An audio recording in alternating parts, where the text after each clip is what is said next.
Hi, Oreo. Want to say hi? Anyway.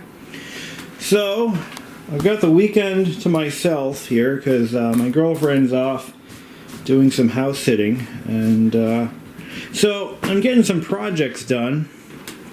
Number one, I had to replace the incinerator again because we had cleaned one of the fish tanks and some gravel got into the garbage disposal. We didn't realize it until I went to go use it. I pressed the button and it went and I'm like, what the hell? So some gravel got in there and it chewed the shit out of it. And then it locked up and I'm like, all right. So I pulled it out and I realized that the grinding plate was in pretty bad shape. It was rusting quite a bit. So I'm like, the hell with it. For $100, I'll put in another new one, and that's what I did. And then while I'm in there, I noticed that our soap dispenser, the bottle is broken off. Something hit it from. There's a shelf up here. There's a shelf right there. Something slammed into it and broke it off. So you can't buy just the bottle though. You got to buy the whole friggin' thing. So I ended up going from a brushed nickel to a chrome soap dispenser, which looks a little bit nicer.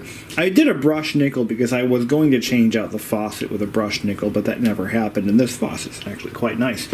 So anyway, yeah. So yeah, we're gonna put a light fixture right there. See where that little hole is? Yeah, that's where it's gonna go. We don't have a light fixture, a ceiling mounted fixture in this room. So I decided I'm gonna do something about that and put one in. So girlfriend picked this up from her cousin. And well, let's just say it's missing a lot of hardware. So I decided I'm not gonna pursue installing this guy. We're just gonna give this back, and I bought another one. This one's not as nice. So anyway, long story short, this guy, I'm gonna 86 it, and we're gonna put in this one. This is a brushed nickel 3-light fixture, similar style to this one, and we're gonna put that right there. Now, how are we gonna do it? We gotta run power. We need power to make it happen. So I've figured out what I want to do. So this fixture here we're gonna continue using that. I'm going to pull this fixture down. We're gonna go up in the attic and we're gonna run some 14.3 to this switch. We're gonna connect it to what we have here. We're gonna pull it through 14.3. It's gonna run into this fixture box up in the ceiling. Then we're going to run some 14.2 from this fixture box back to the new fixture box.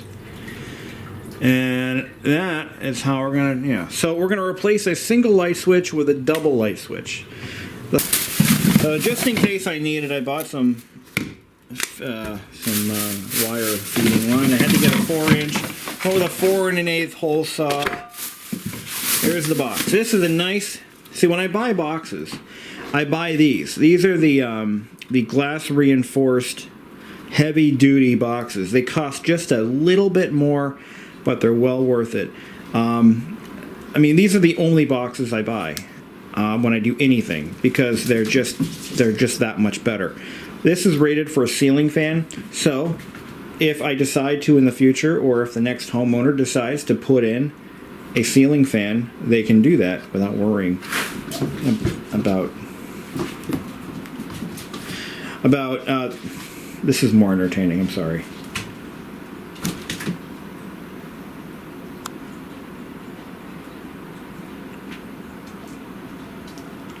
Watch what he does with this. Okay, what is it? What can I do with it?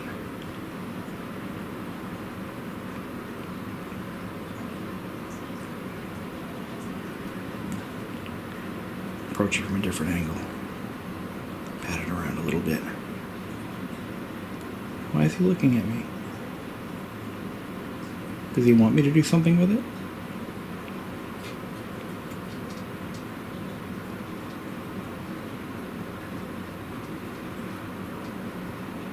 What am I gonna do?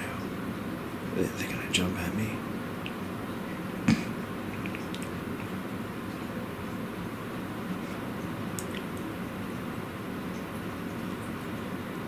Don't look at me. Here, pass it on. Give it to me. Come on. Come on.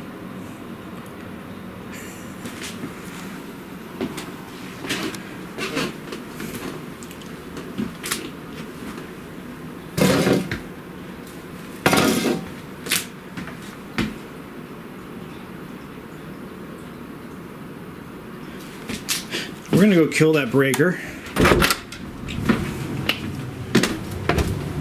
We're going to hear it skating across the floor in just a few minutes, I know it.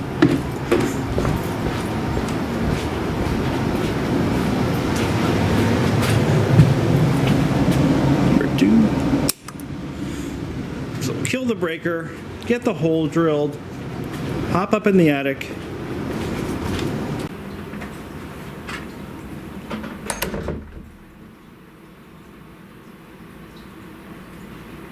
He doesn't know what to do with it. Yoink! Now, you screw this. So what I did is I went up in the attic, tore up some floorboards, and I had to verify exactly where that hole is going to land. So I measured 5 or 3 feet from the wall on the inside, or down here, and then I measured 3 feet from where the wall top is visible in the attic. And then I figured out where the hole should be, and I drilled a little pilot hole that could be easily patched from the top side if I decided it was in the wrong spot.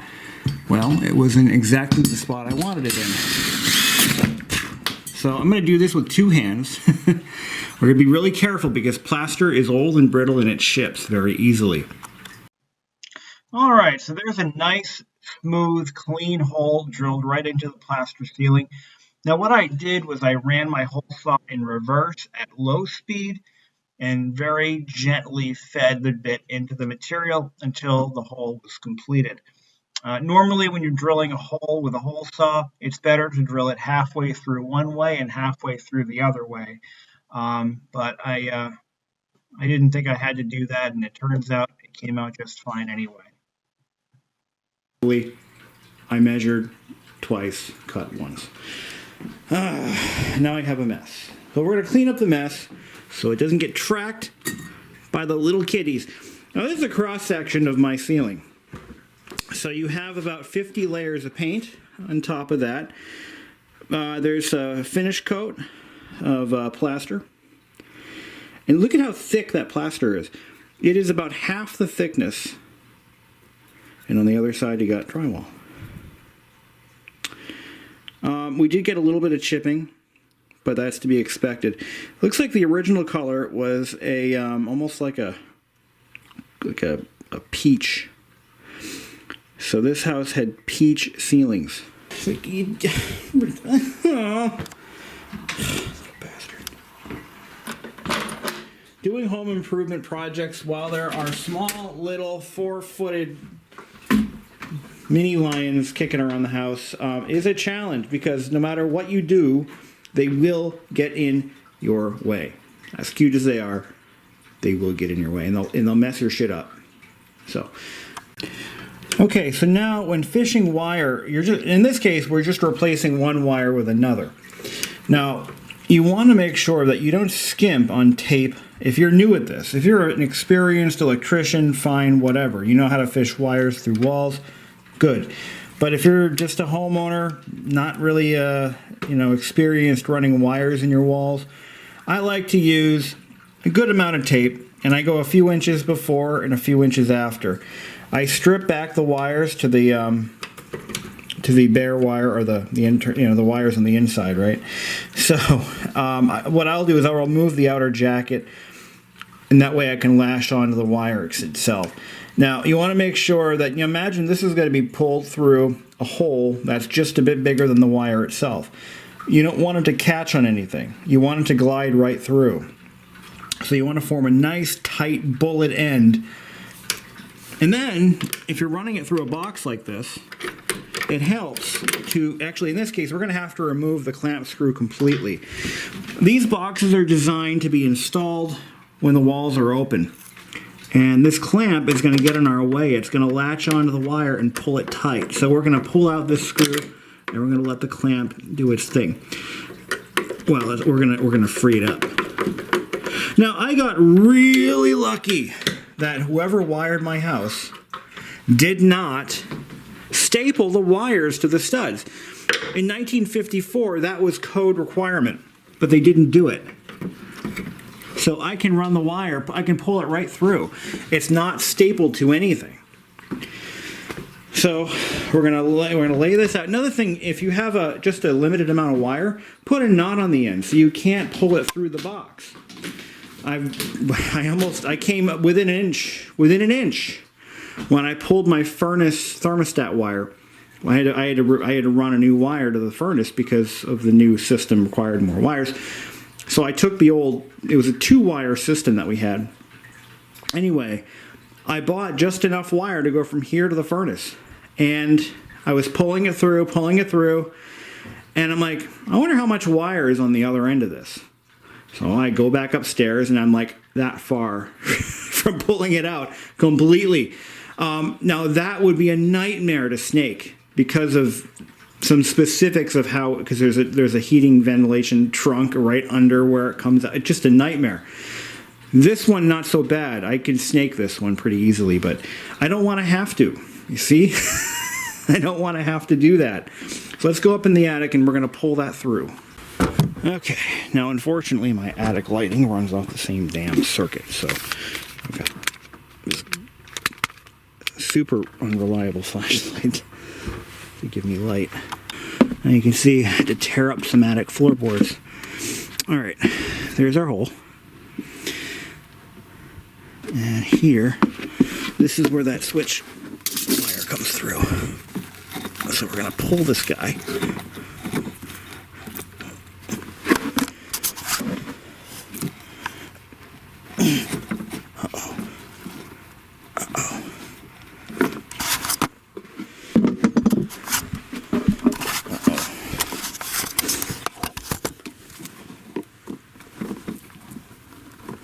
Oh, no, that's not good.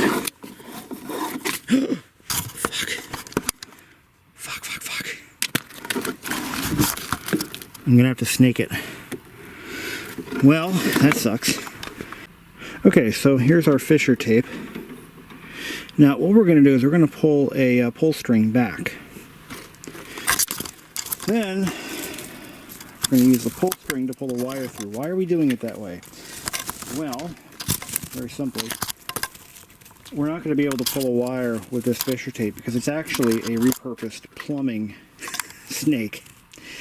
And as such, it doesn't have a hook on the end for anything to really have any great pull strength to hook onto it.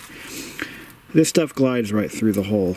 Now to lower the skill level here, this might help some of you, I actually made the hole bigger. It started off at like probably 3/4 of an inch or smaller. It was a very small hole, and I took a 1-inch paddle bit and ran right through it. It makes it a lot easier to find the hole when you're poking through from the bottom. It just makes it that much easier. Remember, you've got a 16-inch bay, and you've got this little guy. It's like finding a needle in a haystack, or threading a needle, and you're a blind pianist. I didn't want to name names, but Stevie Wonder. But yeah, it's not easy. Anyway, so let's get this tied on, and we'll. Okay. Let's see what we caught.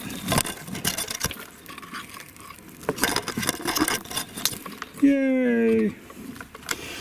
Now, I'm at a crossroads here. Am I going to run my 14 or 12/3 heat to the Yeah, I'm going to do that. I'm going to take the supply. This is our supply. This is a home run that goes all the way to the breaker. No, it doesn't. No, it doesn't.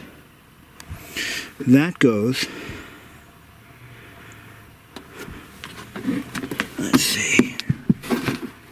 You know what? I should look in here to see if there's another wire coming out here.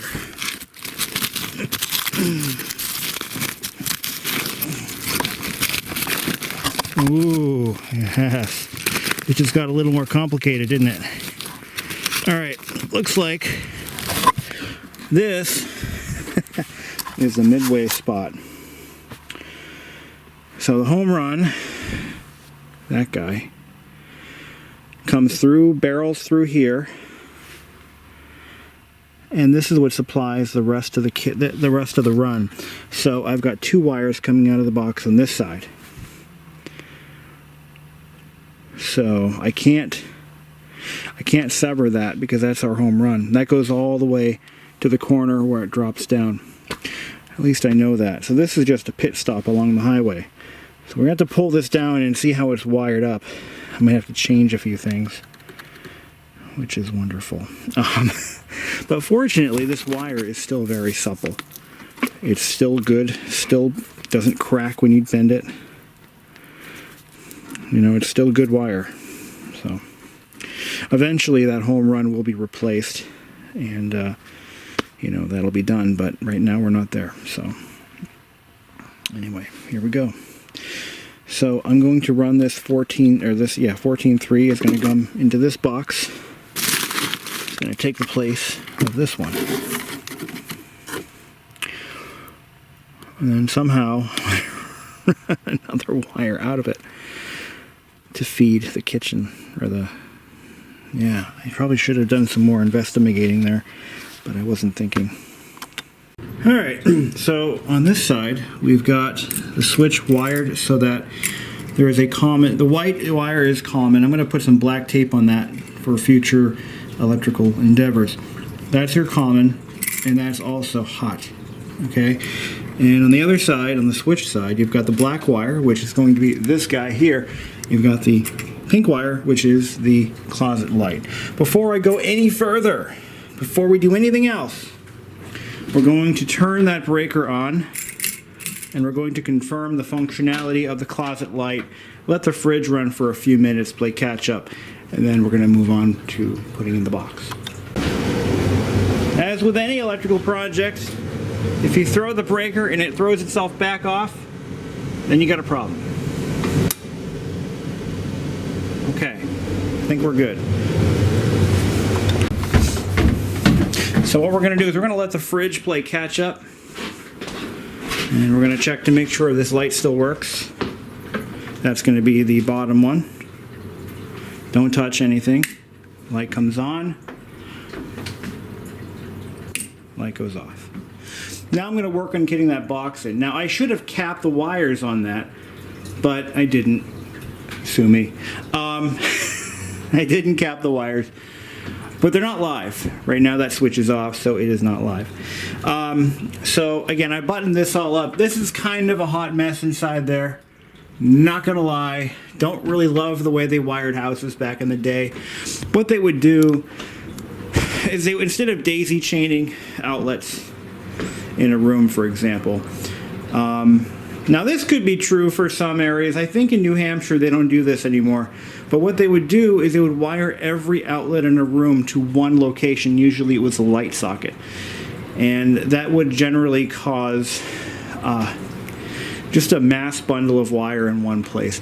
And I believe that the correct way to wire a room today is to daisy chain the outlets.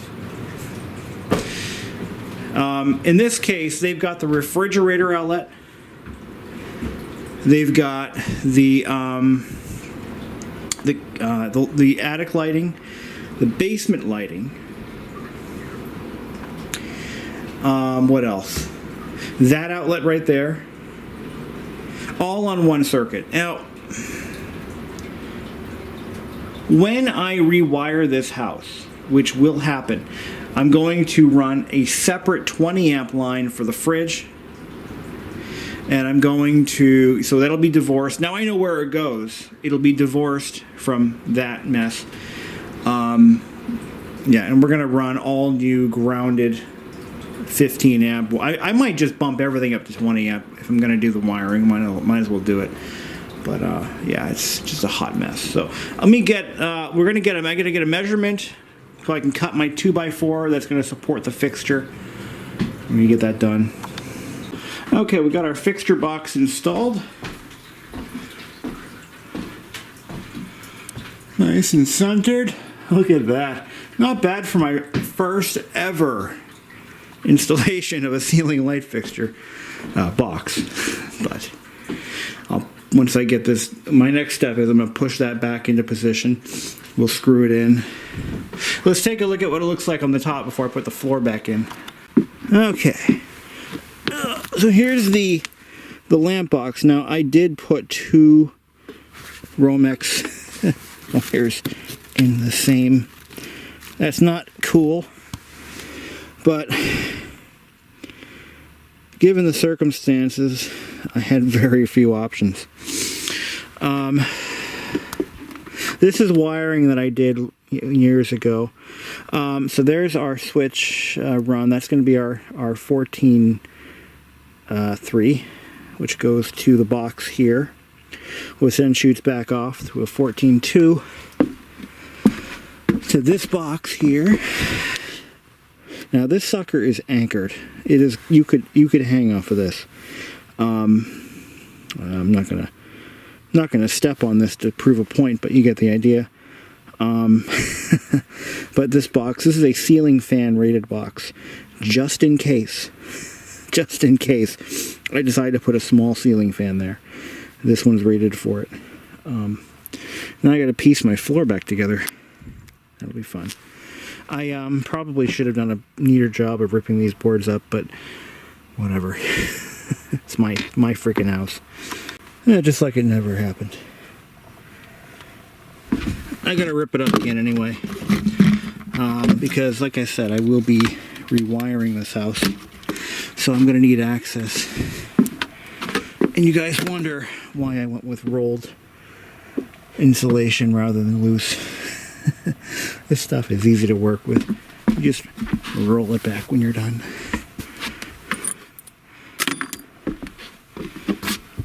I still need to do another course of insulation. Yeah, this is not done. This is totally not done.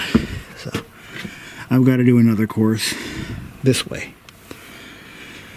And that'll be once I finish all the wiring that I got to do.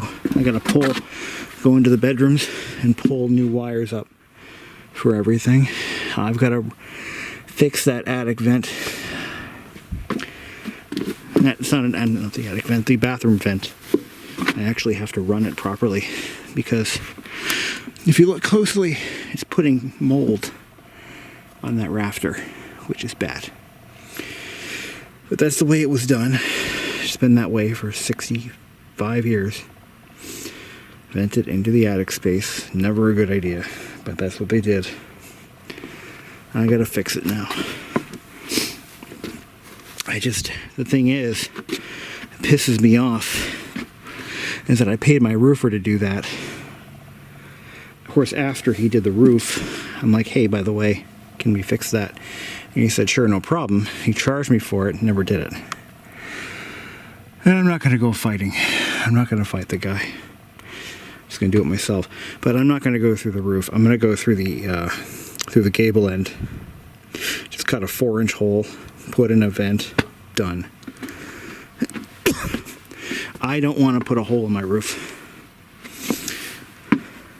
Sure, I could do it.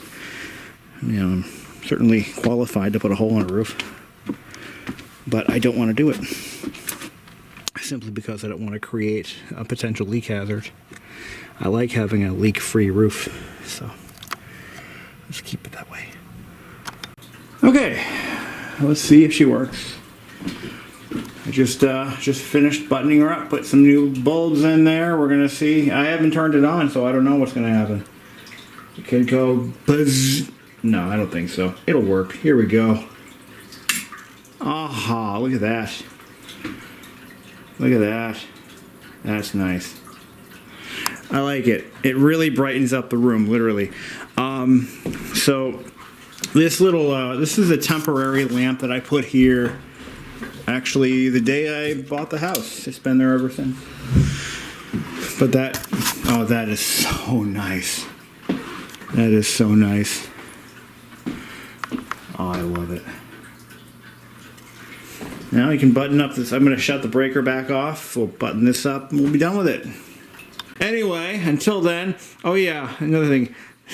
You know, when you buy a light fixture like this from a big box store, it's never going to be perfect.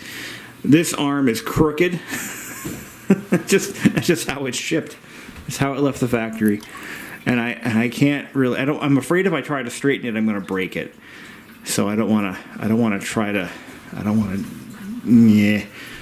yeah, if I try to straighten it out, I'm going to bend it or break it or crack it or something, and I don't want to run that risk. Well, time for bed. Good night.